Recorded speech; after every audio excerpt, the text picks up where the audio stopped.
What's up, everybody? This is Fireman here, and I'm back to give you guys another Top Speed tune in GT Sport. This one's gonna be on the McLaren F1. Now I do believe I did mention this in the previous episode that this is gonna be a unique tune, I guess you could say. This works very well, mainly for top speed. Um, but it does have a hindrance in the turn. But with that, all you really have to do is just, from what I remember, all you have to do is just raise up the ride height a little bit on the front. If not, you gotta uh, take the natural frequency, aka the swing rate, and bring it up in the rear and in the front. Because with how this setup goes, you can go a lot faster than with what I'm saying to be able to get a good speed in the turns. But with this one, you want it pretty much slammed to the ground for ride height, front and rear, and from natural frequency, aka swing rate, both front and rear. Um, this is also this is a 260 tune.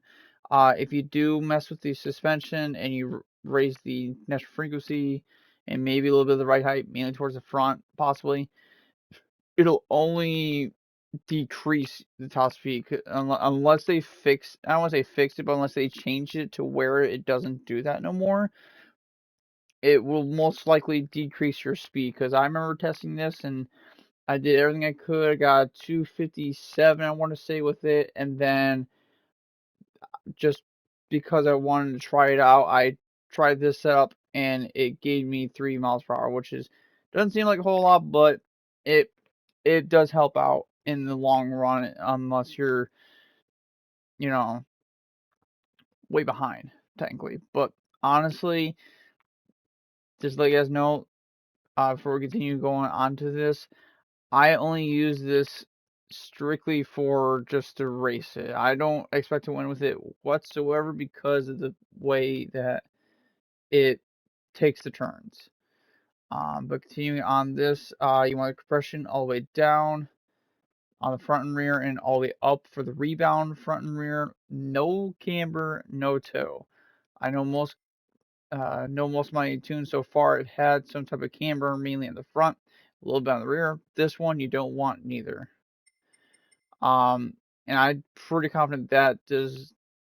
I don't remember it doing anything whatsoever if you put camber on it and it helped it on the turn. At least not that I remember.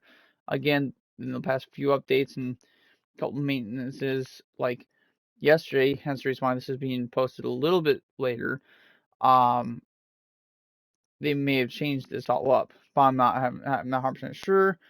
Don't really want to mess with it right now. I'll definitely post it later if this does get an update, or if this has like an updated version of it.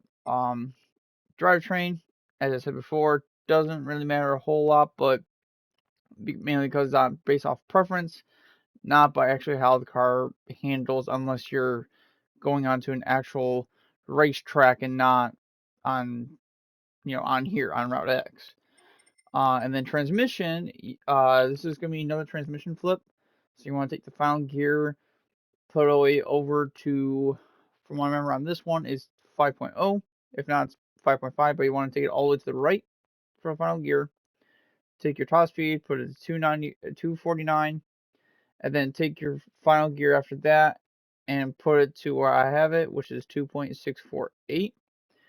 From what I remember, most of the gears should be about the same how they are right now, except for sixth.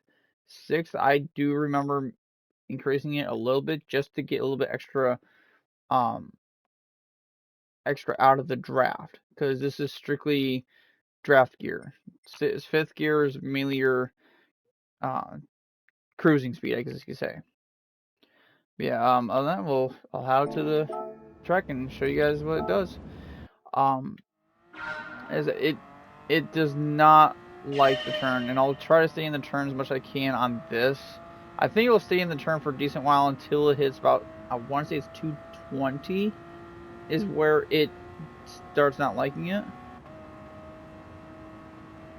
Okay, maybe it is a little bit faster, but it from what I remember, it does not like the anywhere but the bottom of the turn. And as I said, I will show you guys that once we get pretty much to the second one. I'll go halfway through the turn at the bottom, and then I will slowly creep up to and up towards the outside of the turn, and it'll, from what I remember, it'll go straight up to the wall, and you have no control of that whatsoever unless you let off the gas and hit the brakes to get back to the bottom, or just to slow your speed down.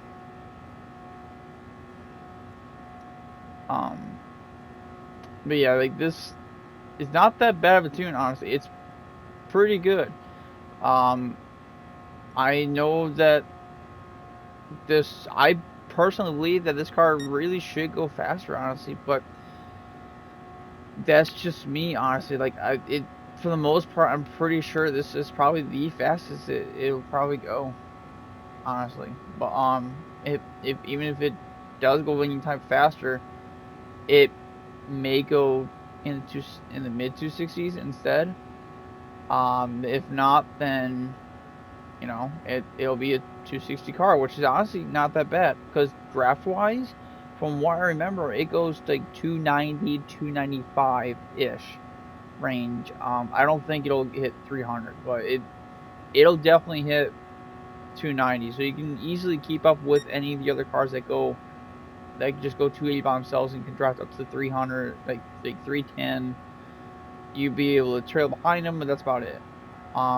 As you can see here, it just loves bottom all the time. It'll go down to about 250, around maybe just shy of 250. But once you hit the turn, it just goes straight to the top. And as you guys see there, you hit the wow. Once you hit that, it's all downhill from there. But yeah, so I'm gonna try to get. I'm pretty confident this will hit 260 by the end of the straight. If not, I'll go through it until I hit 260, just to show you guys show you guys proof that it goes 260. Because I like to give out proof instead of just saying, oh, it goes 260 and actually goes a little bit slower or whatever. I mean, if it goes a little bit slower, I'm pretty sure it won't be that big of a deal, but just to make sure. But yeah, it does pretty well. Like, honestly, in a just regular dirty race, honestly, even with it being at a low miles per hour, it can hit hard, and it can definitely take hits. You can hit it, and it'll depending on what car you're running, you'll either bounce right off of it, or you'll just go right into it, and it'll go over it a little bit, and then if you want to, you can just slam, in the other direction, and you can push people straight to the wall. It is amazing. Like, the only car that I know of that actually, and not including itself, of course, but the only other car that I can think of that can actually compete with this is the BRZ, because the BRZ is a pretty good car, and for any type of dirty racing, it's phenomenal. But the only problem with that is that the BRZ goes to 70, this goes to 60. At least I remember last time it went to 60. Yep, there it is. Okay. Yep. Well, there's 260 there. If you guys are liking this, hit the like button, I guess. I will give you guys a heads up that there's only like a few more videos, should I say, left of this. Yeah. As you guys see there, yeah. But yeah, there's only a few more videos I have left for this series for Gran Turismo Sport, because there's not a whole lot of cars left that I have not posted that are fast on here. And just checking, I just checked my videos, and there's 20 cars I've posted for Top Speed Tunes on here, which I want to say at least a third of them will be just the Group 1 cars, and the rest of them are going to be street cars. So yeah, if you guys want to see more, subscribe for more videos if you haven't subscribed yet. and I'll see you guys in the next video.